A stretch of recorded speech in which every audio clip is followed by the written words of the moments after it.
That's enough. You're going to jail. Well, guess who's gonna visit me in jail, Batman? My parents. What? Parents? Bruce! Dead parents. You let him get away? Welcome, fellow gamers and Batman enthusiasts. Today we embark on a comprehensive journey into the heart of Gotham, exploring why Batman Arkham City stands out as a true masterpiece in storytelling.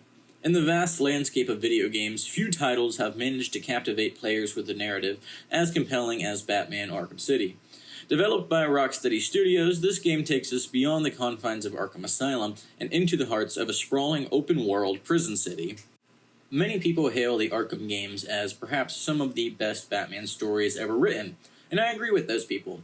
But now let's take a closer look at just the games in the Arkham series. Out of those stories, which story is the best? Well, personally I believe that is the story for Arkham City. I think it's the best story out of any of the games, by a long shot, and today I'm going to break down and explain why I feel that way. So with all of that being said, remember to like and subscribe if you like this video. I am your host, Doc, and you are watching Heroic Tales TV, so with all of that being said, let's get right into things. This is Vicky Vale reporting live from Arkham City, the controversial super prison built right here in the heart of Gotham. In a few moments, Bruce Wayne will be live on stage to explain his sudden interest in Gotham politics. The infamous Playboy millionaire has never been one to... Billionaire, Vicky. Millionaires are so last year.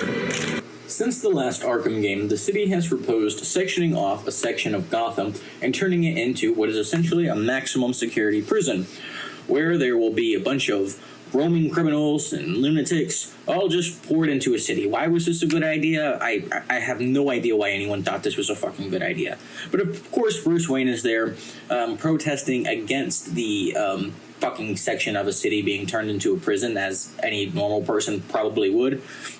And it is during that press conference, that protest that Bruce Wayne is attending, that he gets kidnapped by Tiger Guards and taken in to the city itself, taken into Arkham City itself. Hugo Strange spends a bit of time kind of harassing us and letting us know about something ominous called Protocol 10, but then we are thrown right into Arkham City. We're moving through the prison lines, and people are trying their best to look tough and be mean to us, but of course, we're Bruce Wayne, Batman, so we're just going to keep it pushing right on along to get through here. The guards, of course, being an asshole, but Strange, he's always kind of, manipulating us, calling us Mr. Wayne, even though he knows he's really Batman, trying to scare the audience. It's a pretty good setup, though, I can't lie. So after that, we get pushed into the actual gate where we meet Jack Ryder. He's a reporter who is apparently reporting on Bruce Wayne's press conference, but now they're stuck in here together. Let's see how this plays out. So then the gates start to open up, and we are about to be thrown into our first real fight of the game. We're going to be taking on some inmates and thugs that are jumping over the fence and doing our best to defend ourselves and our friend Jack Ryder.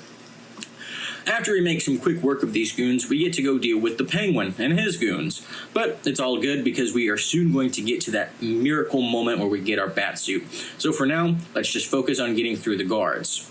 Now, I wanted to bring this up about Oswald Cobblepot. I think this design might be one of the best Penguin designs I've ever seen in Batman media. Perhaps only second to Colin Farrell's Penguin. I just think this look is absolutely perfect for Oswald Cobblepot. It tells you everything you need to know about the little man. He still really has a lot of those Danny DeVito literal penguin features, penguin kind of mixed with a human. Those sort of vibes that Danny DeVito had when he had the role. They shine through to this incarnation of the character, but not so much so that it's a cartoon. He still looks realistic and grounded, and I think that's a great way to look at all of the villains and character designs in Arkham, is that they are still cartoony and a little bit over the top, but they're just realistic enough that it fits into this real world setting and really makes Gotham City come to life, especially all of their larger than life characters. After taking care of Penguin's goons, we're able to reach Alfred, who sends us a airdrop with our Batsuit in it. And this might be one of my favorite scenes in the game. I absolutely do just adore the suit-up scenes that we get in games like this, and you used to get them a lot more in old-school superhero movies, but nowadays every suit-up scene is limited to magic or nanotech, and it's just so boring. So I love being able to see an actual suit-up scene again. It really is amazing, and this Batman suit is just phenomenal. It's, straight from the comics, but again, still lends to the realistic setting, and it just fits this setting, this world of Gotham so perfectly. I took an encryption key from a Tiger Guard. I'm going to hack into their communications. All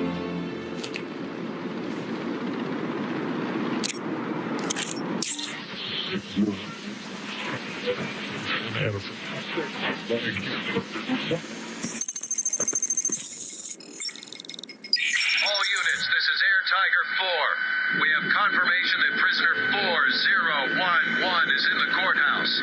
I repeat, Catwoman is in the courthouse. Is she in danger? Affirmative. Target is being held by Dent. We believe he intends to kill her. How should we proceed? Stand down. Let Two-Face have his fun.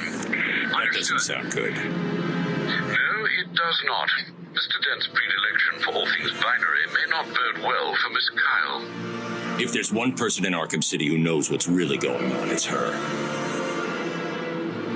Before I get back to talking about the story, I did want to take a small moment to address how good this game is at making you feel like Batman. The gliding, the fighting, the use of gadgets, all of it just makes for this experience that really makes you feel like the Dark Knight. It really puts you into those shoes. And as I replay through some of these earlier fight scenes, I am able to remember that feeling, as you start gliding for the first time, as you're transversing around the large buildings and grappling. It's just an amazing feel, and I had to give the game's kudos here before I continued on with the story. After hacking Tiger Communications, Batman is able to intercept a report, figuring out that Catwoman is being held in captivity down in the old courthouse. Confronting this kangaroo court, who is being presided over by Two-Face, Batman crashes into the mock trial and defeats all of the goons in the process. Here he is able to catch up with Catwoman, asking her about Protocol 10 and anything else that she may know about what's going on within the city. She has very little information to give him. So what do you need, Mr. Detective? Protocol 10. What do you know, Selina? Never heard of it. That's not what I wanted to hear. What about Strange? I don't trust him. He's been missing for years, and then is suddenly put in charge of running Arkham City. Rumor has it he's been working with Joker, planning something very special just for you. Maybe that's Protocol 10. Twinkle, twinkle, little bat. Watch me kill your favorite cat. The ex-district attorney here said something. What the hell?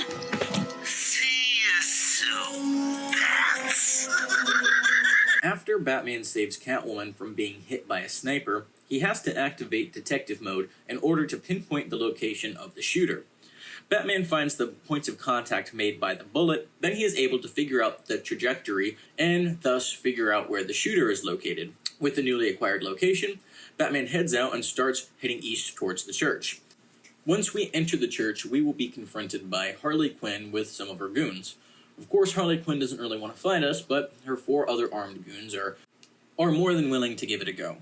So, these 4 armed guards are guarding these sets of hostages, and we have to take them down secretly without them finding us. So this is just a good point in the game to give us some stealth maneuvers, to teach us some stealth tactics in the game. Playing stealthy is healthy. So as far as this being a scene goes, I get why it has to be there.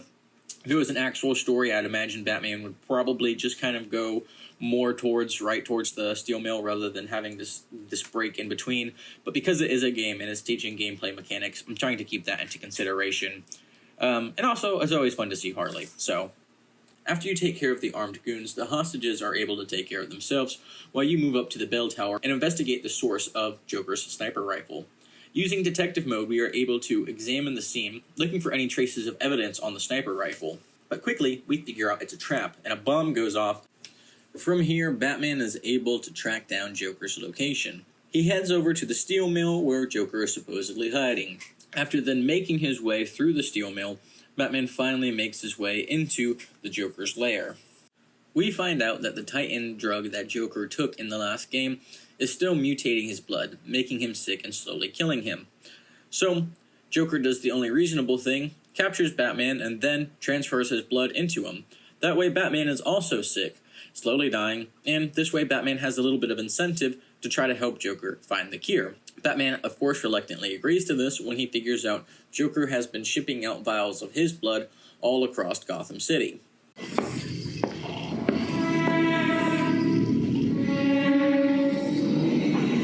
Get back here, Harley. But I want to know who he is, sweetie. No one's who you think they are, my dear. Why spoil the fun? It was all a lie. There's nothing wrong with you. Nice of you to say, but you of all people should know there's plenty wrong with me. Take my blood, for example.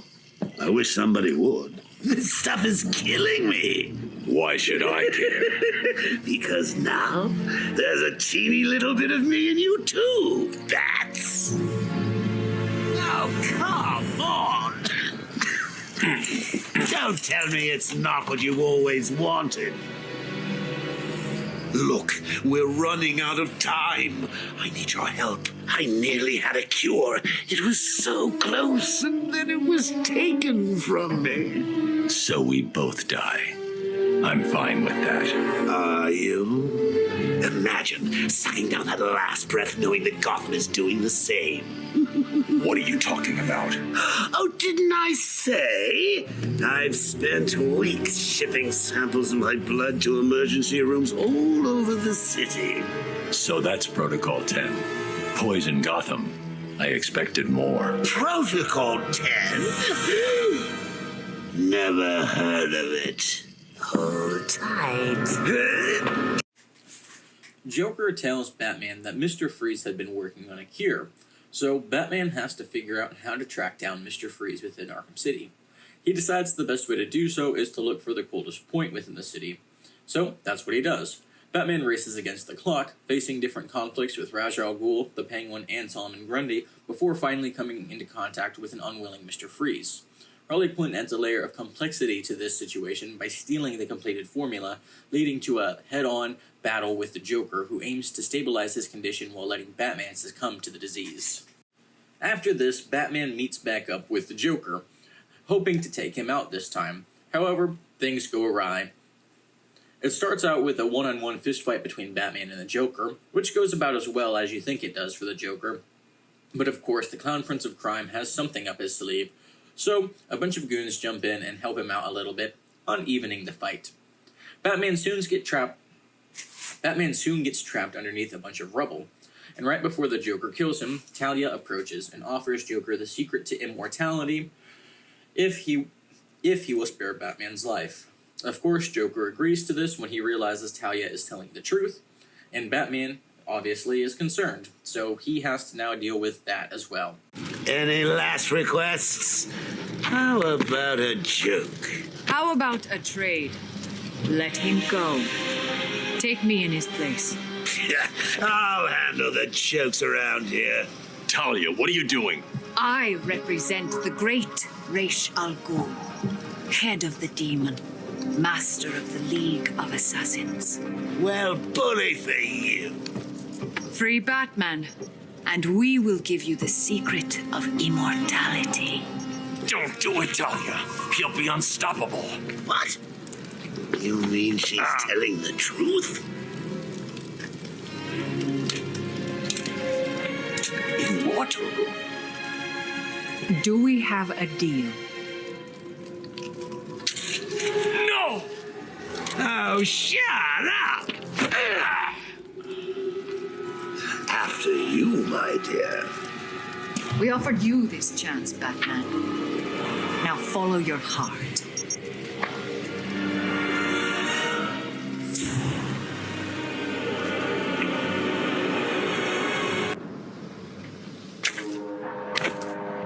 Well, what do we have here?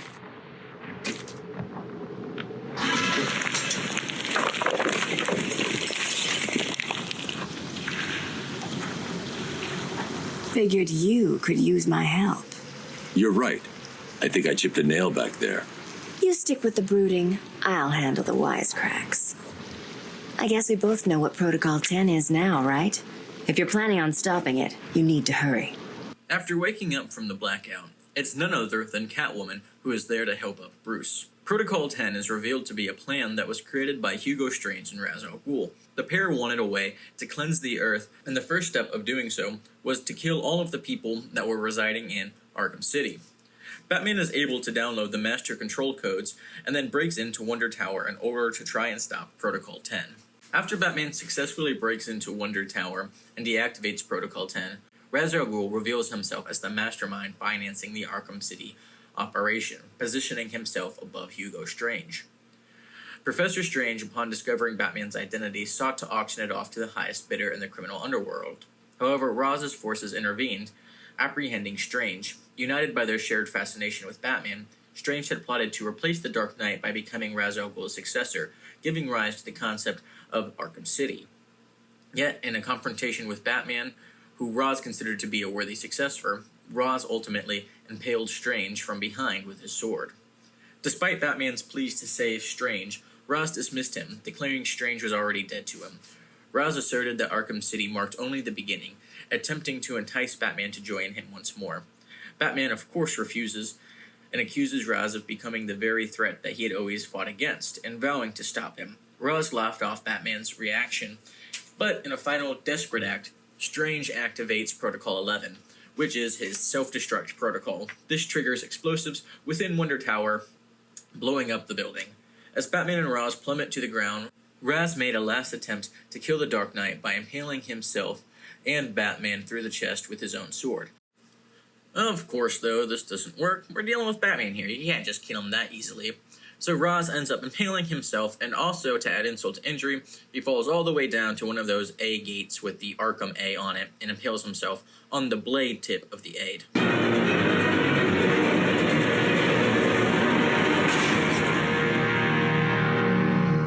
Batman is able to finally track down Talia, using one of the tracking devices that she had put on her person. This leads him to the Monarch Theater, where Joker is holding her captive, pointing a gun to her head.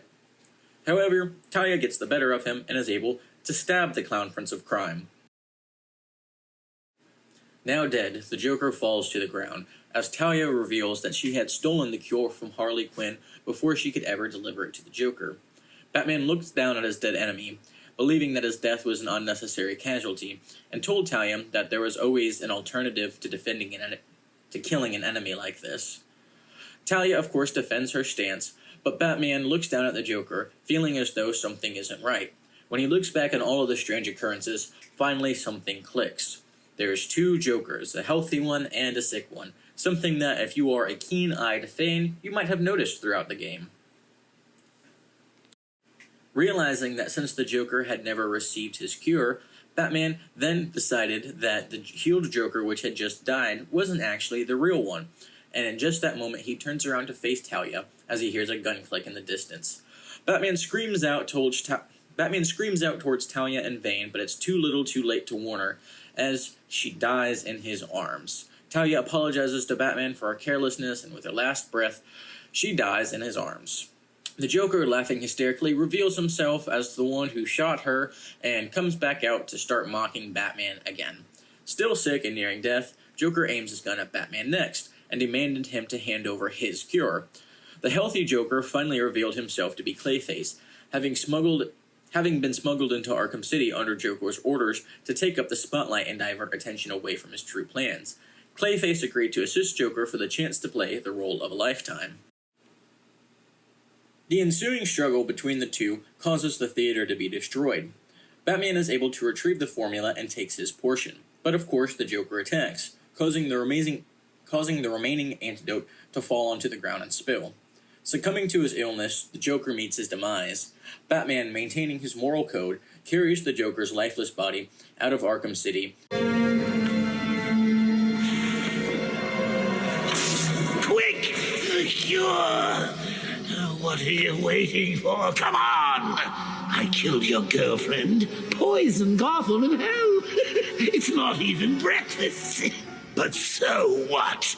We all know you'll save me. Every decision you've ever made ends with death and misery. People die. I stop you. You'll just break out and do it again. Think of it as a running gag. No!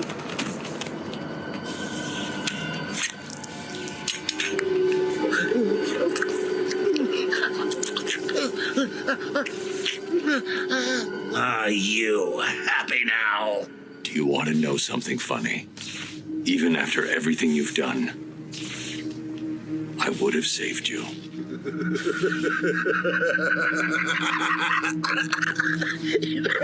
That actually is pretty funny.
All units coordinated.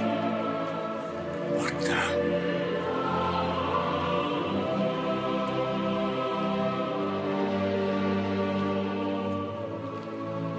What the hell happened in there?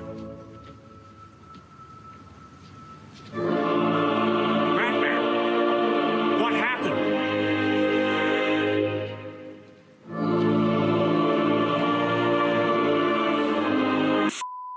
Do you think I could have health insurance this time around? No, I don't think that's gonna work for me. Batman, you're like a billionaire. Come on. Yeah, and I didn't get this far by giving handouts. Now, come on, we have work to do.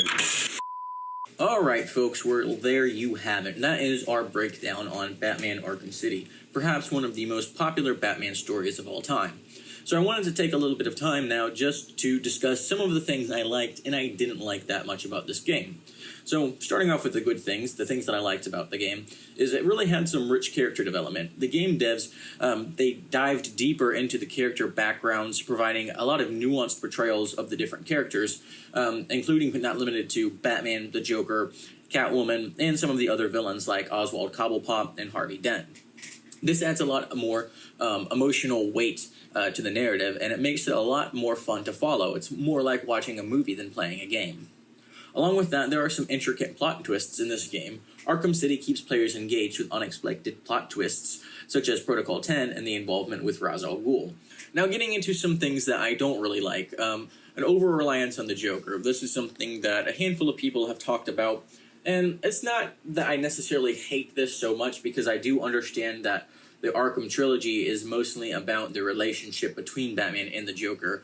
However, I can't help but feel it would be interesting if we would have given Hugo Strange or Ra's al Ghul, or both of them, the entire reins for the plot and not have Joker involved in it. Along with that, there's some predictable moments. You know, we know Batman's never going to die, that this sickness isn't going to, affect anything in the long run. So despite its complexity, some of these plot elements are just a little bit too predictable, especially for those players who are especially familiar with Batman lore. But I want to hear from you. What are your thoughts on Batman Arkham City? Let me know in the comments below.